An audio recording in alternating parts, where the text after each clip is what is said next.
TV News' foreign editor, and he's been with ITN for 14 years. And he's going to speak first, and then Sandy Sidhu is going to be speaking. She's a news assistant now at ITN, and she's been there 2 years now, Sandy? 3 years, and she's going to give us some insights in what it takes to get a job like that. And I thought we'd get them both to speak and then have questions at the end for both of them, if that's okay. So warm welcome to Tim. Thank you. Thank you. I'll be absolutely honest, the prospect of coming here and chatting to you guys, it seems to me a bit of a rest considering everything else that's been going on, so forgive me for appearing a little bit laid back, but I did have a smile on my face yesterday when, you know, after everything that's been happening with Syria, Iran, all the Libya, the hard news of the last 12 months, where yesterday the big news was a cruise ship that was stranded off the Seychelles, floating in the dark. There were no shortage of volunteers in the newsroom for people who wanted to go to the Seychelles to go and doorstep the cruise ship. I had great delight in telling them that there was absolutely no prospect of any of them going to the Seychelles. There's bigger, more important things for us to spend our money on, I fear, this year, and that's not to mitigate against the plight of those poor people on the cruise ship. It must be rather frightening for all of them, but the reality is that this year shows no signs of slowing down in comparison with last year, which was in itself a pretty unprecedented 12 months of global news. And I have to be frank, it's not been a barrel of laughs. I haven't got a list of jokes to give you, I'm afraid.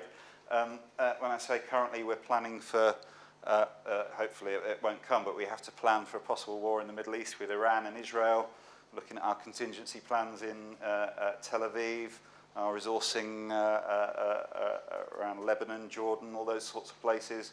We're trying to cover Syria for all the reasons you'll know about. And at the end of the year, we still have to have enough pennies in the bank to cover the US elections. We've got big European football championships this year, and next week we have to cover Prince Harry in Jamaica. There were plenty of volunteers for that one as well. However, you know, it remains a resolutely grim and difficult job, foreign news, at the minute. But in its finest form, this, I think, everyone who read Marie Colvin's final dispatch in the Sunday Times would agree that in its finest form it is a very noble profession. And I think Marie Colvin would agree that it's a profession that gives you the best of times and the worst of times. But if you want to look back, I think, at a life well led with lots of laughs, you won't be disappointed. So from where I'm sat, journalism is a fantastic thing to do, and please don't let anyone put you off it. It's a fantastic career. Just let me talk to you a bit about ITV News for a minute, because I noticed yesterday from the tweets that you had the big sell from Channel 4 and The Guardian about what they do. Well, as Mark Twain said, reports of our death have been greatly exaggerated. Tweet all you want, but people still want TV news. If I can just quote from some recent surveys, the University of Westminster, no significant move to a more tabloid coverage in TV news output in the last 10 years. The author of that report said that journalists working in television are continuing to produce high-quality domestic and foreign news for mass audiences. Television remains the most important and trusted source of national and international news for the vast majority of people in Britain. A separate report, admittedly commissioned by ITV, but full of integrity, by the communications chambers. TV news is trusted by 74% of British people to be fair and unbiased. The figures for newspapers are 4%. The figures for the internet are 5%. So 79% of adults regularly use TV as their main source of news. So only a brief examination of that tells me that we have an important job. We're regulated by Ofcom, legally to be fair and impartial. In today's environment, it's more important than ever that we continue to do our job with professionalism and balance, because it's absolutely clear that the British people want television news. If I could just split that into what we're about at ITV News, 20% of all viewing of national and international news in the UK is watched on ITV. Relevant figures for Sky, 7%, Channel 4, 3%.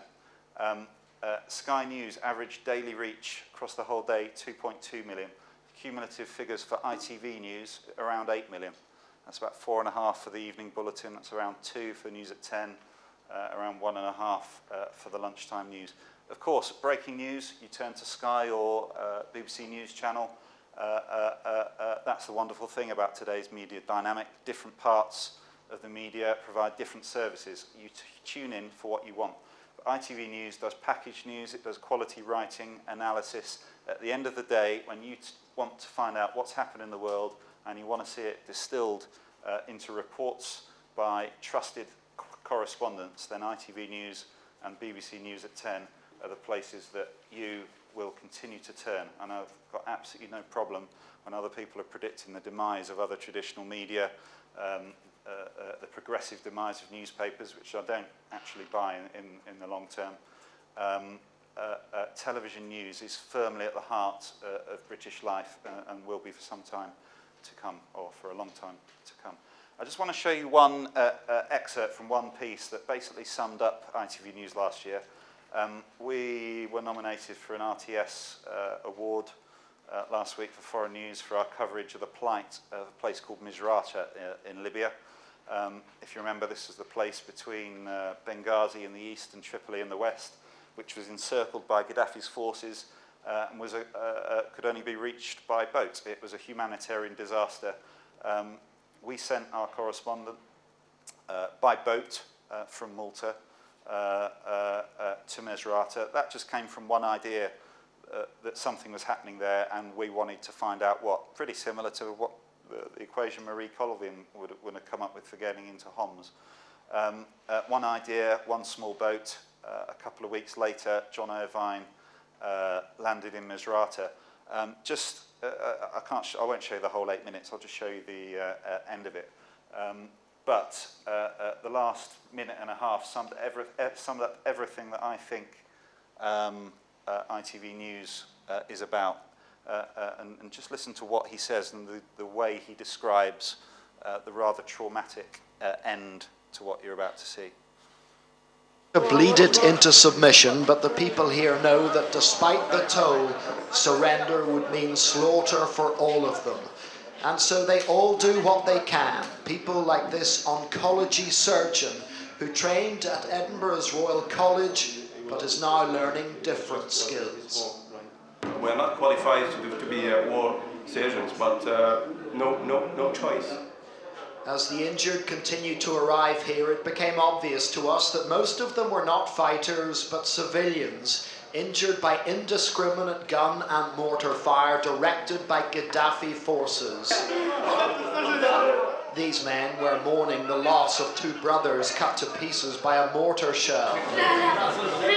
This 12-year-old boy had been shot in the leg, but in Misrata terms, he was lucky. So was this girl. She'd come in to have the dressings changed on the bullet wound to the back that nearly killed her. Soon afterwards, in a place we thought safe, a mortar round reminded us that there's nowhere safe in this city under siege. It had exploded in a garden where children were playing. The little boy looked confused. His father was quick to wrap him in a blanket, hiding the horrendous wounds to his back and spine. They were injuries that he would not survive. A second boy had also been cut down. His father did what any father would do and began the dash to hospital, where the child was saved. Incidentally, during the filming of this report, we didn't see or hear a single NATO warplane. John Irvine, ITV News, Misrata, Libya. The only route out of Misrata is by boat. Just a couple of things I picked up from that, just to illustrate. I've lost all your tweets, there you go. Just to illustrate the way that John Irvine, I think, is a master of his craft, which is matching words and pictures and getting across in one sentence or just a few words in one sentence essentially the whole story. So when he said injuries he would not survive, in 5 words, emotionally, factually, he got the whole story across, but with a minimum of words. His final sentence was about, by the way, almost thrown away, by the way, in the whole time we were here, we didn't see one single NATO plane. Again, in one sentence, he doesn't have to go into all the ins and outs of where NATO are, who's doing the missions, who's not. In one sentence, he gets the whole point of what he's saying across, which to me are masterful ways of communicating from where he was sat to people in their living rooms. And that's one thing that is wholly underrated in this business, and that is the use of language and how you write to pictures. In all the maelstrom of 24-hour news, the brevity of Twitter, all the immediacy of the media world we live in, the considered language that seasoned correspondents use to communicate to people in their living rooms is one of the things that endures, in my opinion. Just as an insight, he got into Misrata on a small boat, spent about 2 days there. He sent his package, as we call it, back using a piece of equipment that we call a BGAN, which is basically like a little unit. It hits a satellite, and on a normal speed, it would have the finished piece back in London into ITN within about half an hour. So there's no need to take dishes, there's no need to take complicated bits of equipment. To be honest, at its most slimmed down level, we can take kits to work and transmit that will fit in the back of a rucksack. The other thing that report highlights is the random nature of warfare and quite how the rules have changed and how equipment such as the BGAN might actually be targeted deliberately. Where they were was, as he said, a place we thought safe. It wasn't in the front line, it was a mile to the rear.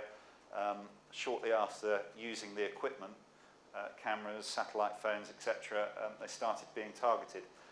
And that is exactly what people think happened to Marie Colvin in Homs last week. They think that the Syrian authorities triangulated communications equipment in their house, which for us is a worrying development. And I think we're entering a whole new territory, what I sort of call a post-embed environment, where for 10 years we had the Iraq War, we had Afghanistan, where most of our conflict reporting was done embedded with friendly forces. All our security was looked after. We were taken places, we were fed and watered. Now we're in an environment with the Arab Spring and the conflicts that have sprung up. They aren't regulated by anyone. We're not coming at it from behind one side, which in a journalistic way is liberating, which is enthralling, which gives us a whole new tapestry to paint on. But at the other end of the scale, the other side of the equation, if you like, it's a very dangerous time because we don't have the protection that we once had. And one of the things we look for when we're deciding whether to put people into environments is it's all very well going in, but how do you get out?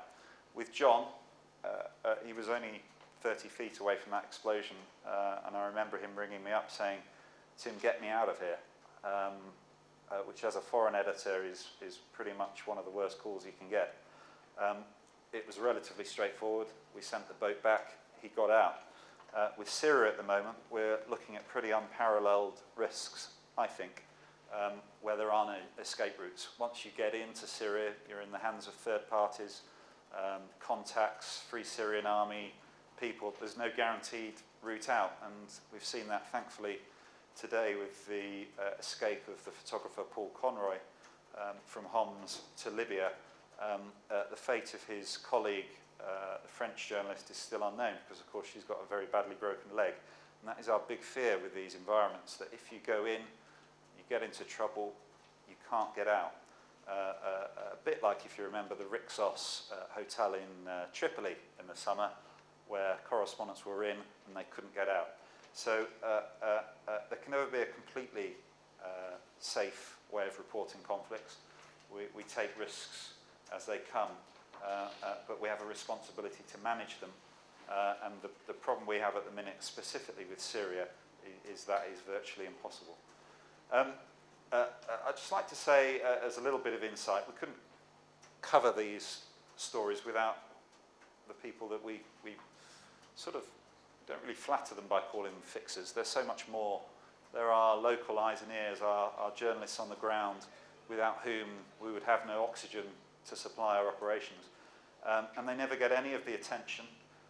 They never get any of the credit. We retain quite a few people across the world in places like Zimbabwe, Lebanon, Libya, etc., who work for us as and when we need them. But there's also a lot of other people who just work around the periphery.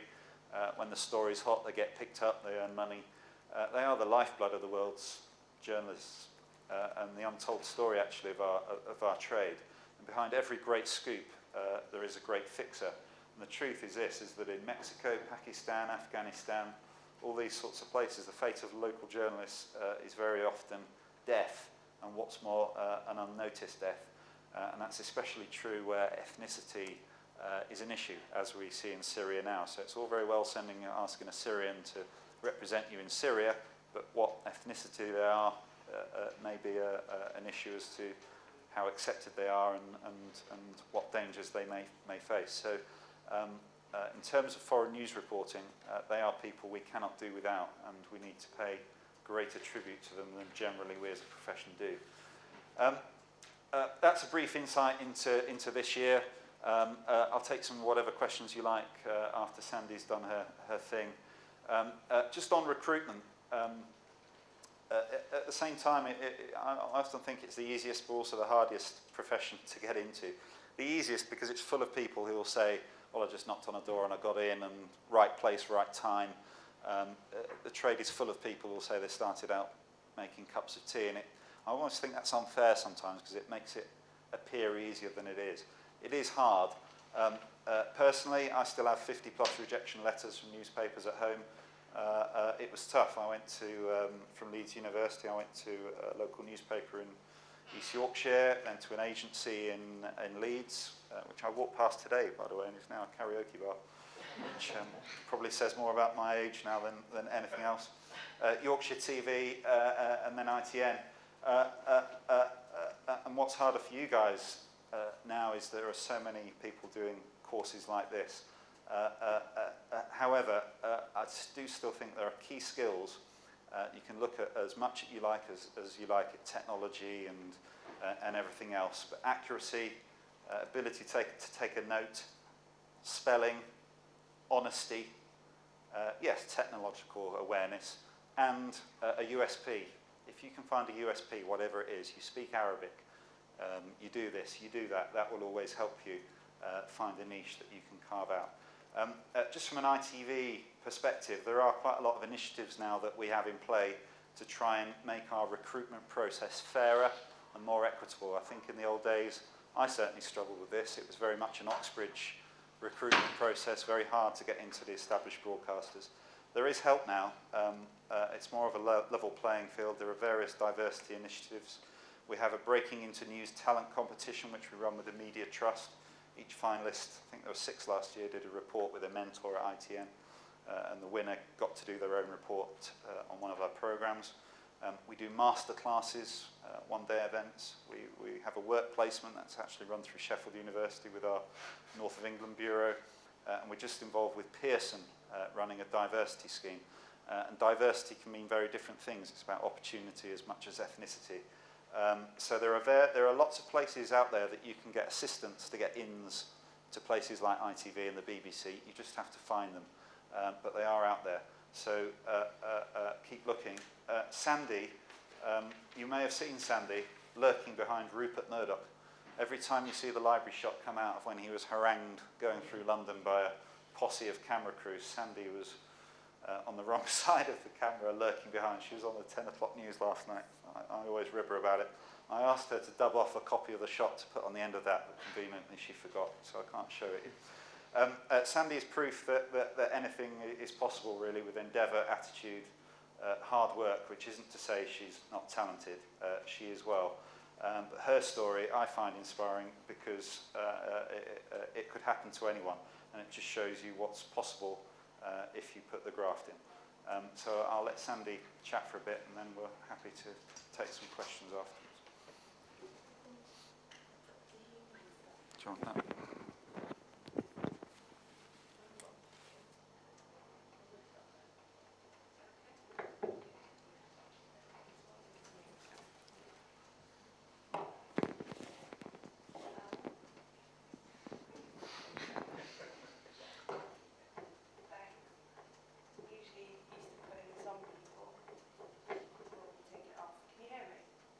Okay, so I am Sandy Sidhu and I work at ITN. I've been there since 2008 and I managed to get that job off the back of a work experience placement. I was really lucky to have that, so I kind of went to London, did Channel 4, did Sky, begged to get into ITV, which I'll tell you about. That's mine. Begged to get into ITV News, didn't get it, but I'll explain a little bit more to you about that. So at the moment I work on the news desk as an assistant, which means sometimes you start at 6 in the morning, 7, 9, 3, overnight. It's quite a varied job, and when you work on the home desk and the foreign desk, you are basically assisting the news editor. So you come in the morning, there's a plan from the day before of what stories we're going to do. New breaking stories come out, and you're kind of in charge of making that happen. So ensuring the camera's in the right place, reporters know where they're going, they've got their updates and that kind of thing. But it's different when you're on the home desk with the home news stories and the foreign desk, the foreign stories, and the job's kind of grown into doing the planning role as well. So that's kind of looking ahead, but maybe deciding, you know, who'd be best for that story or where's the best place to deploy people, which is quite a hard job because you don't know the next day what stories are going to be huge all the time. So the job has also grown as well. So I work on the road sometimes. I've worked on the Pope coming to the UK, the Hung election period, also the royal wedding, the closure of the News of the World, which Tim mentioned before. He mentioned me getting stuck in the back of one shot, okay. Before that, right, we'd managed to locate Rupert Murdoch by going through kind of geeky websites about how he was going to come to the UK. So we were looking at, you know, all the private jets that he's flown on before. I didn't do this, somebody on the desk did it, but and they found the tail numbers and then worked out what airport that he was going to come into. So me and a cameraman went to find him at Luton Airport. Got there, I was like, how are we going to get anywhere near this? So we kind of took, I got some intel from the bus driver, found out the right kind of place where the jets come in, got this camera set up. You kind of not really supposed to be there, but the police showed up and, you know, said, what are you doing? I told them, and he said, you know, we hate Murdoch anyway, you can stay. So we started, you know, we got a shot of him leaving, but we were also the people that were supposed to track him back to London because we didn't know where we were going to go. So anyway, we managed to kind of follow him in a really safe way to him. It was no chasing really, but it was great because I could alert the photographers that I've met before and, you know, make good contacts that way. And obviously my cameraman to tell him, you know, we need to get in this position. He's sitting on this seat. He's holding the News of the World, like he's holding a newspaper. He's smiling. So, you know, those kind of things. So it can be really exciting like that, but it can also be on the desk, very much kind of logistics, getting people out and things like that. I really do love my job. It's really varied. And but it wasn't, I didn't come out straight out of university and walk into ITN. And I'm kind of glad that is the case. And I went a different route, which has kind of built my skills and helped me to get where I am today. I think you guys have made a top decision that I didn't make, which was I want to do journalism and I'm going to do the degree now. I think that was a great decision. I didn't do that. I went to Luton University, which is now the University of Bedfordshire. Not anything special, but I went there, I did the media production and performance course because I thought I like the media. I'd worked in like a radio station and done work experience there. So I thought I'd like to get into that, see what it's about. Did media production and performance. Performance side, production was filming things, making short films, you know, production management, which is what I wanted to do. So work in Bollywood or Hollywood and, you know, be shouting the odds at people and getting the cameras in the right position and all of that. But that kind of didn't work out in the end. The performance side was full of like children's TV presenter wannabes who kept applying for Celebrity Big Brother and different kind of programs like that. So anyway, did that course, left. Bollywood and Hollywood wasn't really calling. I went back to Coventry where I'm from. There's not a huge industry there. But it gave me a good grounding of, you know, equipment, you know, how things should look on screen, how to make kind of nice pictures and things like that. So that you've made a great decision. You've picked your course. If I was you now, and the best advice I'd give to anyone is while you're doing this course and while you're a student, you need to get out and do as much experience as possible, and not just, you know, the 6-week placement that you've got at the moment. I think that, and don't tell your classmates about it as well, you've got to kind of look out for number one and be doing all of these things. I mean, I think Leeds is quite a good place because you've got, you know, you've got some quite major cities near you. You've got BBC in Salford. You need to be making links and making contacts. And even if it's, you know, a small radio station or a really small newspaper or whatever, get in there, get your experience, okay? So you've got something to talk about when you've left this course. Because even during my media production, I didn't do any experience. I was earning money during my time off. But I didn't really pay much attention to that, and I think that's a mistake, you know, to get to the end of this and not be able to talk about, because they'll say that to you when you've left. They will say, well, you know, we can't take you on because you're not experienced, and that's just when you've done 3 years of course using kind of industry equipment and that kind of thing. That's, you know, that's quite disheartening. So take the initiative and go and find it. And like Tim said, people close the doors on you and just, you know, say that you're not ready and that kind of thing. But it's kind of how you go about it. Now, like I said, my route was a bit different. Got back to the Midlands. I'm not going to be a production manager there, fine. But kind of fell into other jobs instead, which weren't really part of my course or anything. I did various jobs, NHS, retail, whatever, and then ended up doing debt collection in Nottingham. Living with my friends, and although it was a little bit sick, but I used to do really well at it and get great bonus. And I didn't know why, but I did enjoy it. And I think the aspect of it that I really liked was the calling people up. You know, you have your own account of people that aren't paying you money back. You have to have a relationship, make a relationship with them. You don't know them, you don't know what their story is, so you've got to find out their story. You've then got to negotiate with them. Then sometimes they don't want to pay you and they absolutely lie every time you speak to them. So then you've got to go a different way around, like investigate kind of, you know, they've told me where they work because they have to do that to get our loan.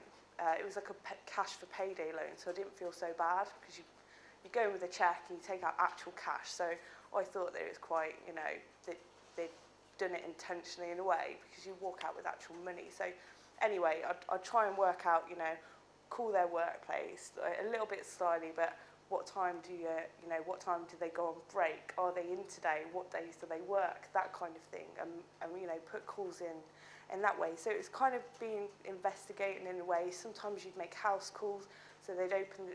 You have to have the balls to go up to their house door, knock on the door.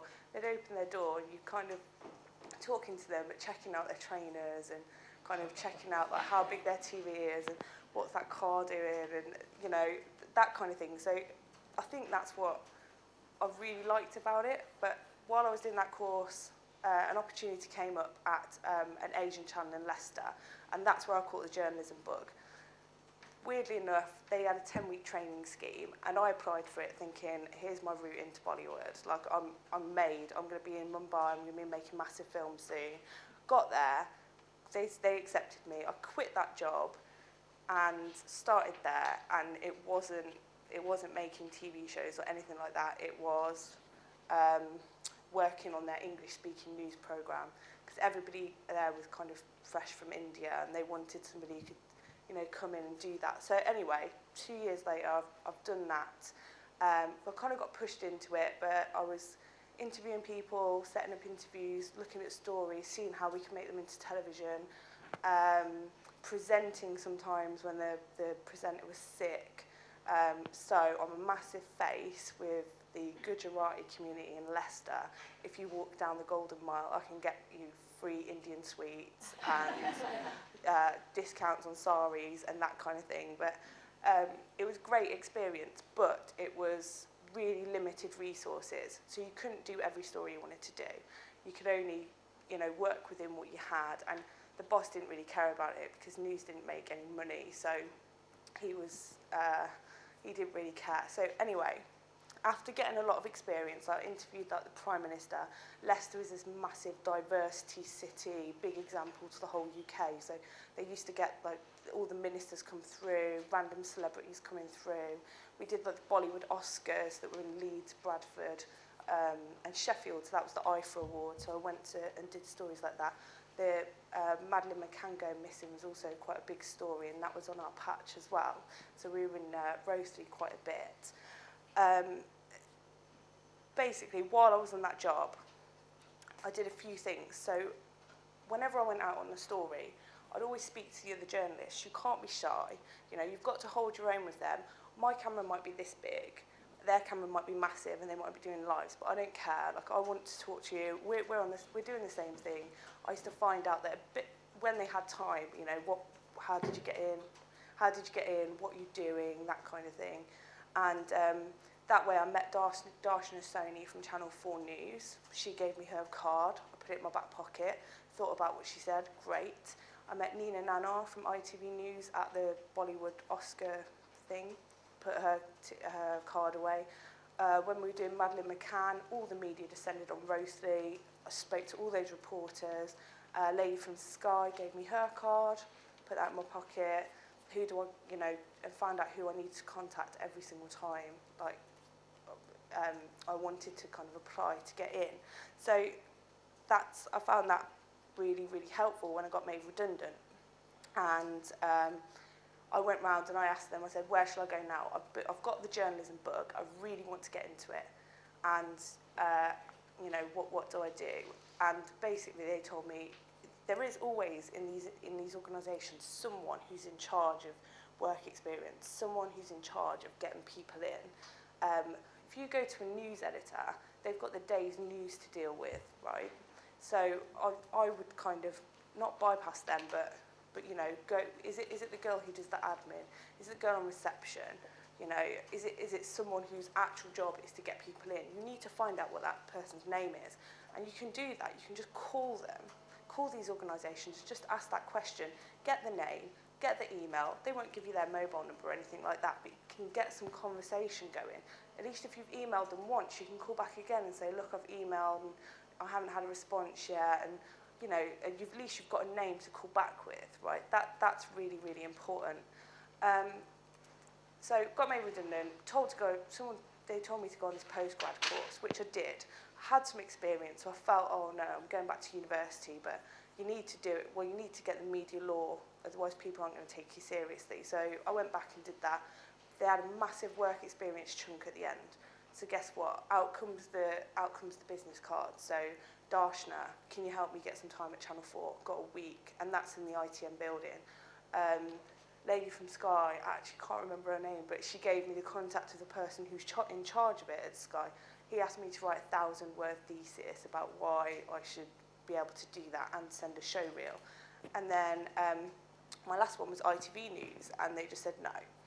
Just said point blank, no. We've got a certain way of doing things here, and you've got to go through the training scheme or whatever. So anyway, got into Channel 4, got into Sky, but no, the Channel 4 one was really important because it's in the same building as ITV News. So every single day, actually, I'm skipping a massive bit. You know, during that course, they took us to a little trip to the BBC White City to find out, you know, what they do and everything. Me and my friends were there. Me and my friend ally because we shared information with each other, which you shouldn't do with absolutely everyone, because people will copy your ideas and you'll turn up, you'll do a placement and somebody else will have either taken it first or be in straight after you and be, you know, amazing. So you have to be a little bit competitive here. So me and my ally, we took a load of our CVs together and we thought, right, we're going down to London with this course. Let's break away from them. Yeah, and there was a boring bit, so we broke away. And we went to LBC, we went to Heart FM, Capital, XFM. We tried to get the name of the person at Newsbeat, but we had our CVs in hand and we were going to hand them out. The last one was, we had the name of the guy from ITV who was the managing editor. I was really scared to do this, but I just thought, bite the bullet, you know, all they're going to do is say no. So we went to ITN, rocked up, asked for the person, and the reception guy was like, yeah, he's coming out now. And we thought, wow, this is amazing. I don't know if I should have bought him some cake or coffee, or whether that would have been weird and you'd think it was poisoned or something. So we just went in ourselves. And do you know what he actually did? He said, this is really unorthodox, this is so strange, but because you've done it, I'm going to have a chat with you, but I'm only giving you 5 minutes, and that was it. So I think me and her just rabbited on with him for quite a while until it was the lunchtime news, and he said, okay, come down, watch it go out in the gallery.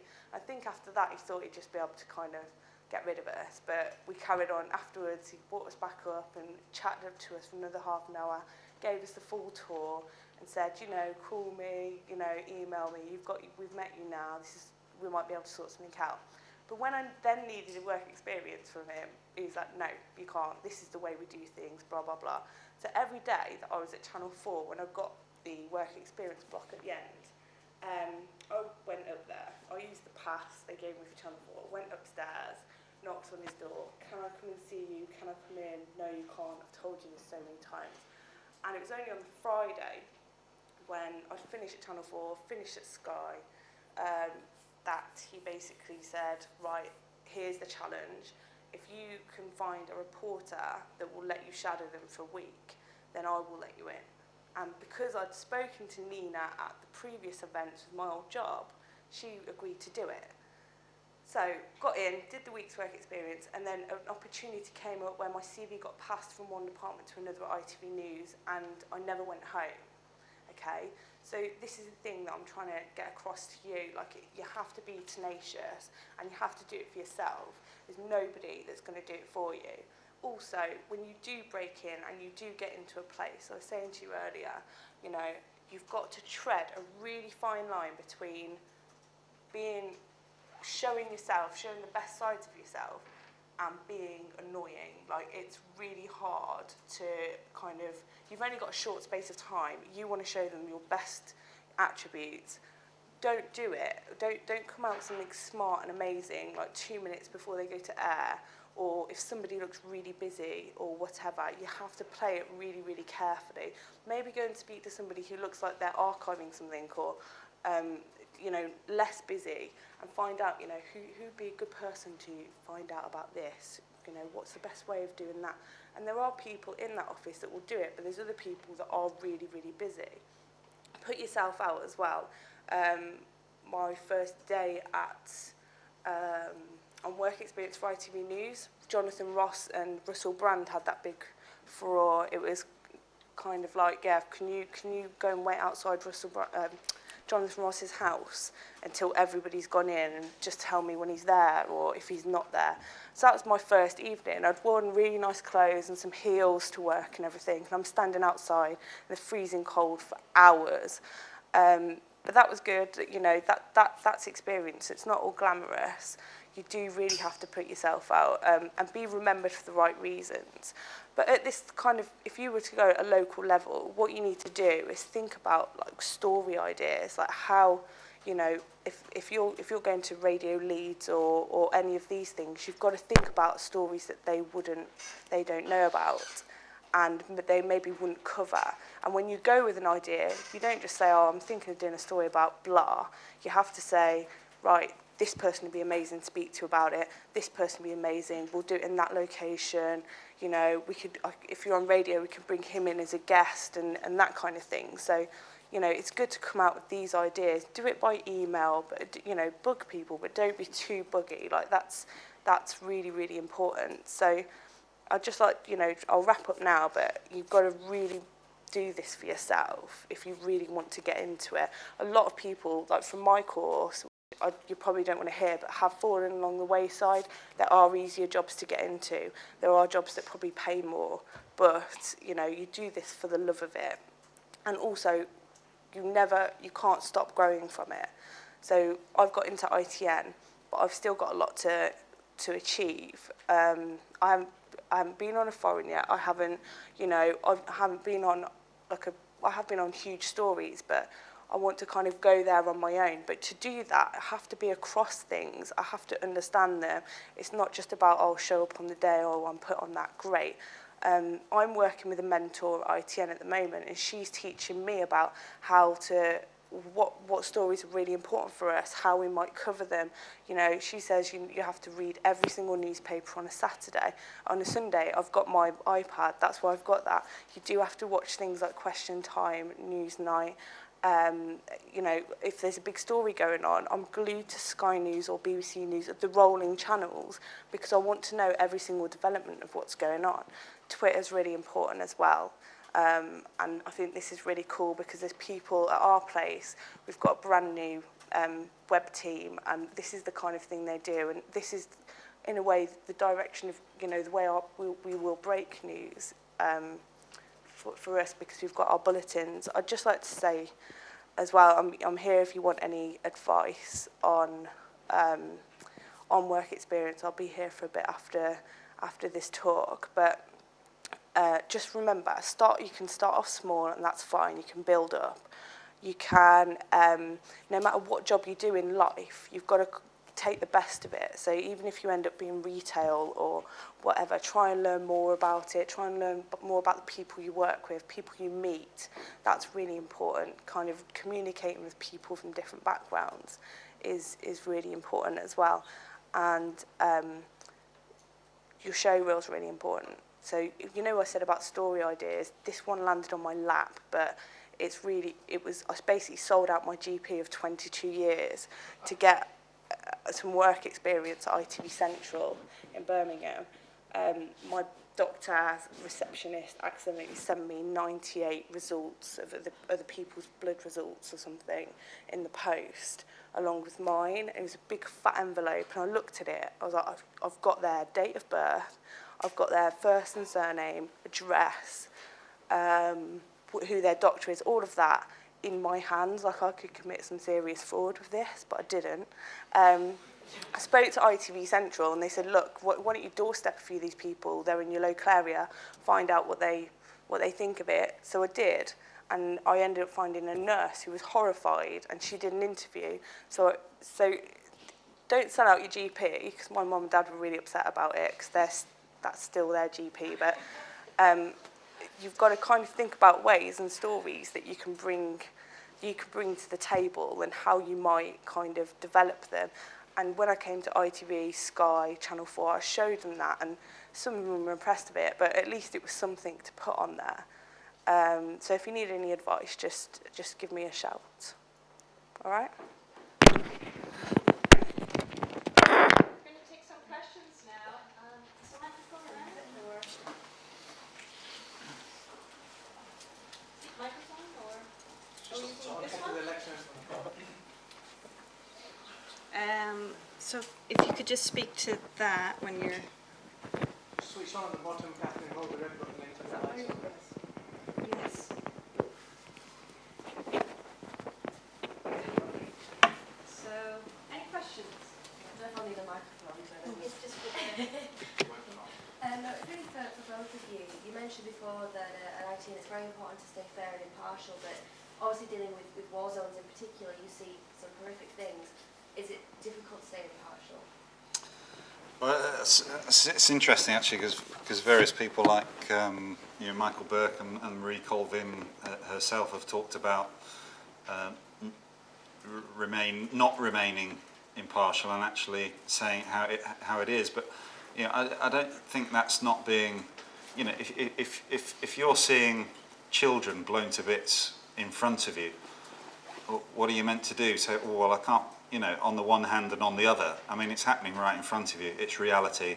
It's life. You don't have to balance that up with a quote from the Syrian government. You know, it's there. So I think, especially in the field of observational journalism, in the field, in a war zone, there is stuff that just has to be reported for what it is. And if you deem it upsetting, etc., then that will inevitably infuse your reporting. I think where you have to be careful in the modern world with war reporting is the way different sides, good, bad, you know, whatever you deem them, actually use media and have the potential to use modern media to push their cause, and you're never quite sure where the truth is. So especially with third-party material, so it's fine to talk about citizen journalists, the latest video on the internet from Homs, but you'll hear this phrase, it's impossible for us to verify this video. It's because it is, and we have to be very careful with that sort of material, because you can never be sure, which is really why there is no substitute for being able to send a reporter to somewhere, and why I believe actually in the enduring truth of foreign correspondence and reporting, because, you know, if we don't do it, then you'll always be thinking that that third party who is doing it, is it true or isn't it? And unless we send our own people to tell people here what's happening, then you can never really be sure of the truth of what's out there. And have you found some particularly emotional moments for you in the conflict? For different reasons, yeah. There were some horrific scenes in Kosovo and on the tsunami, the Indonesian tsunami in Aceh, which were very difficult, but you know, it's the job and you have to get on with it. Dealing with the loss of our team in Iraq was very personal and very difficult, but you know, when you're out in the field, you're leading a team, you have to deal with it, and for the sake of the team you have to get on with it and bring them through, because you have a responsibility. So and also, you know, you may be upset on a story, but your responsibility is to tell that story. So, you know, you've just got to find ways of dealing with it. But, you know, everyone does that differently.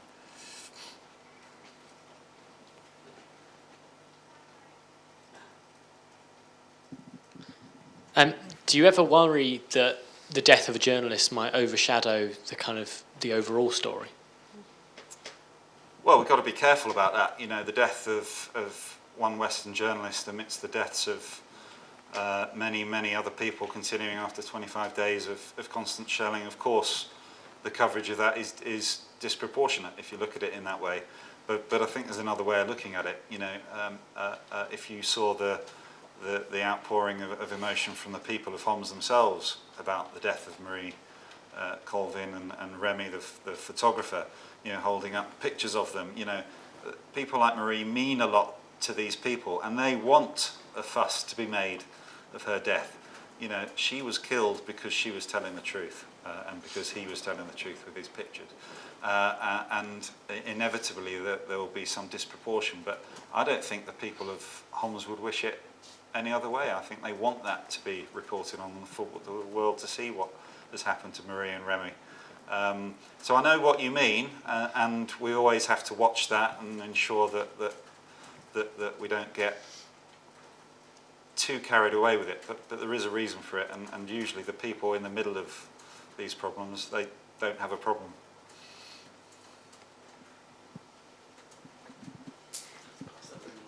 To Sandeep, I remember seeing a poster while at university. It was stuck on a lecturer's door about journalism. Something along the lines of, to be a journalist you need rat-like cunning, lots of charm, and a small ability to write. Would you think that's accurate?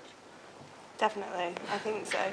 The thing I've noticed about myself is that, do you know what it is? I'm not even too sure what it is that I'm good at that makes me a good journalist, but I think it is that being able to go and talk to anyone. I'm really nosy. I'm really nosy. Even if I sense that you're having a conversation with somebody over there, I can tell it's juicy, I'm thinking of any excuse that I can just walk past it and hear one or two words. And there's really good places in our newsroom to sit, to hear things like that. You know, I'm really kind of competitive as well. Like, I really want to get the story first. I get really annoyed if the BBC have got something on their 10 that we haven't got.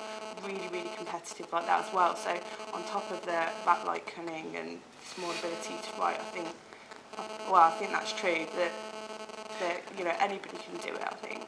Newsrooms are full of gossip, and that's a reason, because gossip is essentially news. If you're interested in people, interested in relations between people and what goes on, you know, a room that's not full of gossip won't have a journalist in, because that's what it is, inflated into gossip about, you know, in foreign news, international affairs, in showbiz news, you know, showbiz, whatever environment it is, you know, there's a reason for it.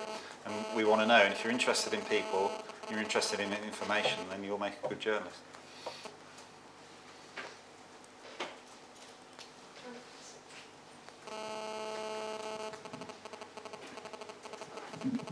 Hi, I read an article the other day and it said that Iran and Al-Qaeda were apparently getting close, so to speak. I think it was in the Telegraph. But I found it interesting that it says that when Iran is like 95% Shia Muslim and Al-Qaeda is predominantly Sunni, do you think it's sort of... It seems as though a lot of media companies seem to be pushing to try and demonise the country rather than trying to force away from the war that could happen? Well, there are alarm bells ringing out there, because a lot of the stuff that's going on is sort of reminiscent of 2002 and linking, you know, Saddam Hussein to Al-Qaeda, weapons of mass destruction, etc., etc. There are, of course, dangers within that. We now know that none of that stuff existed. And you can take whatever view you want to take of why Britain went to war with Iraq. What I would say is I think the whole Iranian dynamic is a whole different kettle of fish, and it stands for on its own as an issue, as a story. And I think anyone who says, well, hang on, you know, Iraq had nothing, so why are we bothered about Iran? Completely different situations. You're right, we should look with absolute scepticism at what officialdom tells us about who's got what. You're absolutely right, and I think the media has learned a lot of lessons from that. What I would say is this is a very complicated old world we're in at the minute. Syria is you could argue, a proxy war for other interests in the region. Saudi Arabia, Qatar, Sunni v Shia, who supports who. We saw last week Hamas dissociating themselves from Syria, aligning themselves more to elements in Egypt. The whole sands are shifting in the Middle East, and no one can take anything for granted. And you know, we'll see what happens with Syria. That could descend into a very nasty Sunni Shia situation, and it could test a lot of established relationships. So I think that the truth is, anyone, I know what you're talking about. You're talking about the links that people say there are between Al-Qaeda and the Free Syrian Army potentially, and people are very sceptical of that, and rightly so. There's no evidence as far as I can tell. I think that story was based on one unnamed source in a Western government. So I think you're right. I think this time around we'll if I can put it like that, we'll see a lot more scepticism about sources, so-called. But hey, it's a complicated world.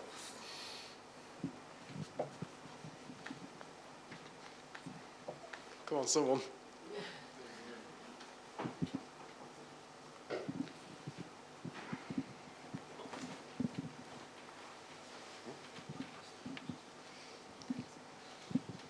What's the most difficult part of your jobs? Without a doubt, it is sending people into places that have dangers, and then having to deal with the issues that sometimes come at that. I think twice this year we've had, well, twice in the last year we've had times where the fates of teams have been uncertain. And that, without a doubt, is the most difficult moments. Thankfully for us, they worked out in the end, but you always learn from those situations. But as I said, the profession's not without risk, and without doubt, those are the most difficult moments of day and night when you have teams in difficult places, and you're not in control of events. I'd probably say there's two things that I find really difficult, which is, say on that planning shift when you plan for the next day and going to bed at night and you're just constantly thinking, like, have I missed something? Is something going to be splashed in front of the newspaper tomorrow on the front page that I kind of dismissed yesterday or, you know, didn't do any work on? So I find that quite difficult. And there's also times when when we will stand outside somebody's house for hours waiting for an interview, or you're standing in the wrong, not in the wrong place, but in a different place on a pool job waiting for somebody to come out, and you've stood there for about half a day and nobody's come out. Like, there's a lot of adrenaline that comes in when something does happen, but I find the kind of, if I haven't got that shot, I find that really difficult to deal with, and being in the back of other people's shots as well.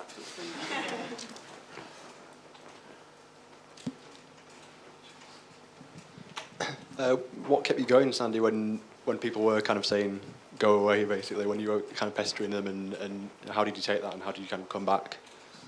Okay, so a couple of examples. I went for a couple of bursaries and I didn't get them, and I had people saying things to me, really contradictory things. So one person would say, you know, I think you've got a great style, I really like how you operate, but we just haven't got a position at the moment. That I find that really difficult. But then other people would be like, no, I don't, you know, I think you're bullshit, I think you need to be more like this and this. And it is a lot about your character, and it is really hard to hear, especially when you're starting out and you haven't been given an opportunity yet to shine.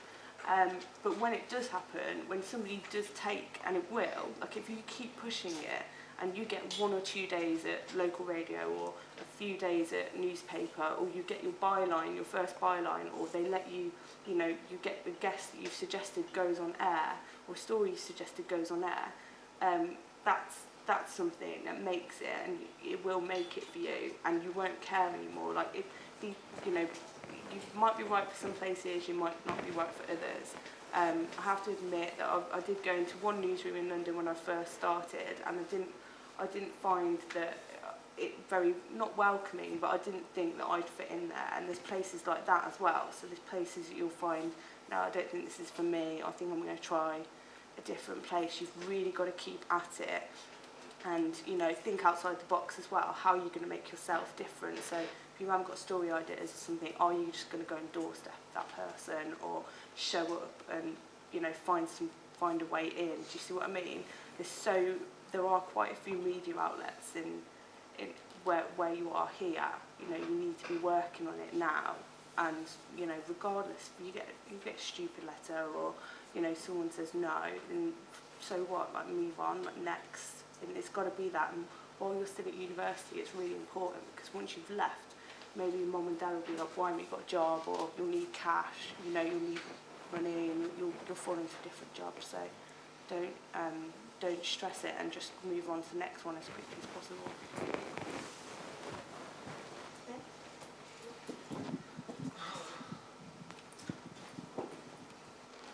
Several people have said this week that radio is the most important part of the media, because the pictures are in the listener's imagination. I'm just wondering, for both of you working in TV, how you'd respond to that.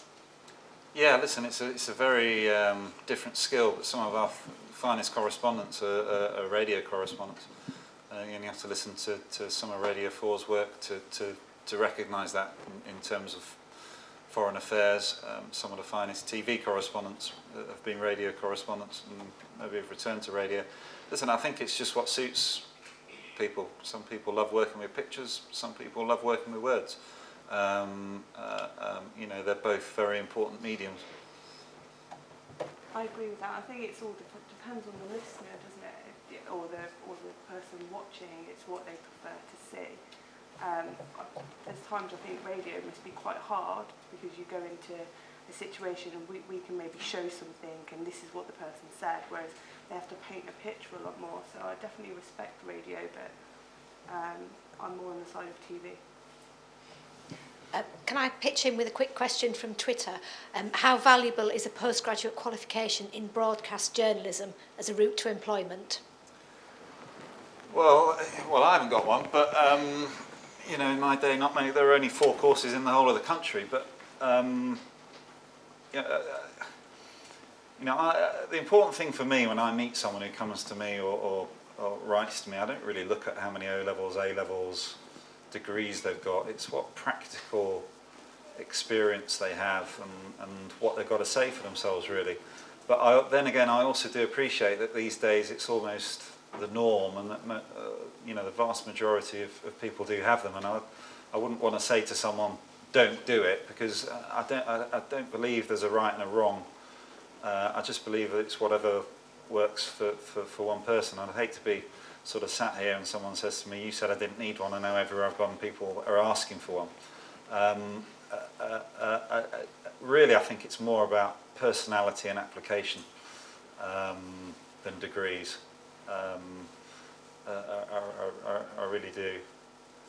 I only did it because I didn't do a journalism course. So I did it for the media law side of things. Like, you really need to have that on point if you're going to go further. It's expensive. I mean, in London it could be £8,000. Mine was 3.5. You have to find that money from somewhere on top of your student loan. So you've got to think really carefully about doing it. Take loads of advice, but that's how I made my decision. I took advice from people in the industry and said, why wouldn't I get employed? This is what I've done, this is what I've got, this is what I want to do. And I took advice from that. So you have to go to another bank and get a different loan. So it is huge and take time out from work as well. So it's a big decision. But if you're doing journalism now, I think you should. There are people at our place that have done the journalism degree and not done postgrad. So I think that'll hold you in good stead.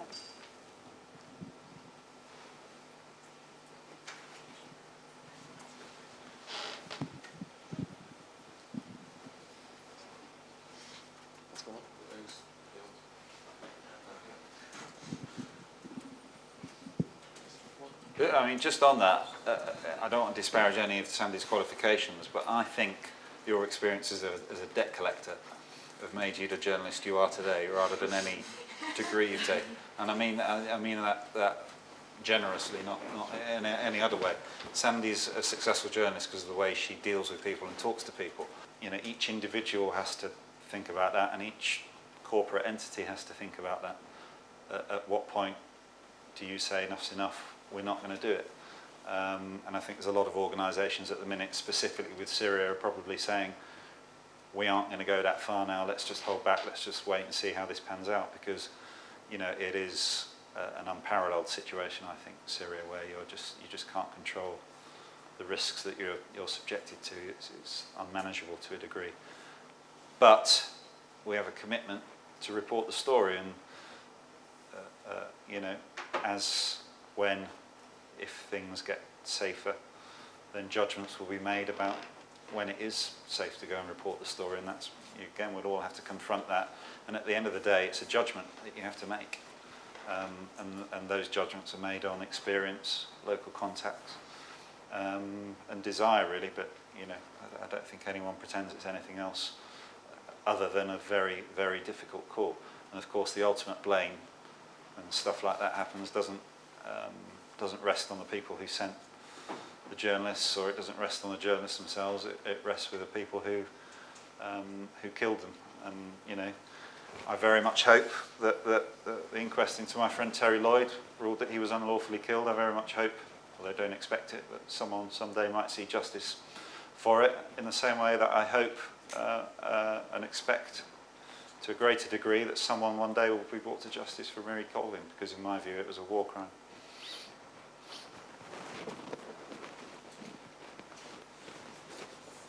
Last question then?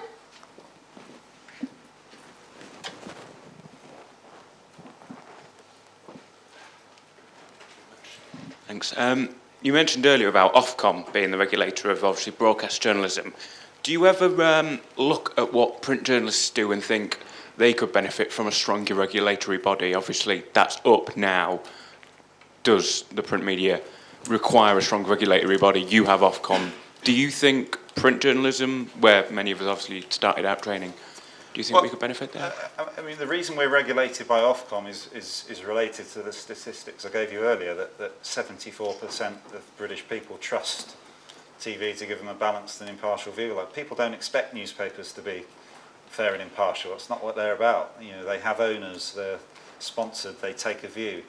So in that sense, I don't think so. You know, if you want a vibrant, healthy media world, then I think you have to accept that not every outlet is going to be fair and balanced all the time.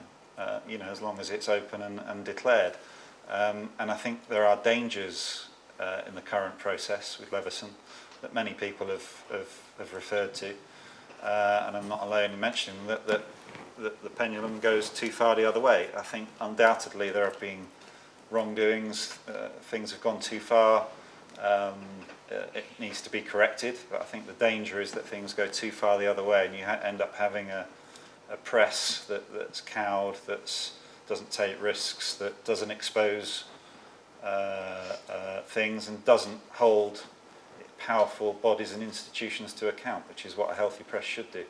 So yeah, probably a bit stronger code and an organisation to hold newspapers to account, but be careful what you wish for.